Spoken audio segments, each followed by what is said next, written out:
Today I'm going to be cooking chicken breast. I normally just cook these from frozen, putting it straight in a dish and then into a preheated 180 degrees Celsius oven. After about 10 minutes of cooking, I'll take it out to add my seasoning. For me, this is salt, pepper, garlic granules, and sage. Normally at this point, I just put it back in for 25 to 35 minutes. But today, I'm going to be taking it out again after about another 10 minutes to add some cherry tomatoes.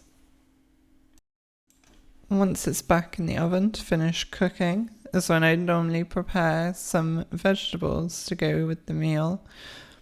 Most of the time I would eat this with broccoli and cauliflower and a piece of cheese. But today I'll be having couscous. Once it's finished cooking, which is usually 35 to 45 minutes in total, it's just ready to serve. The end result is a soft and juicy chicken breast.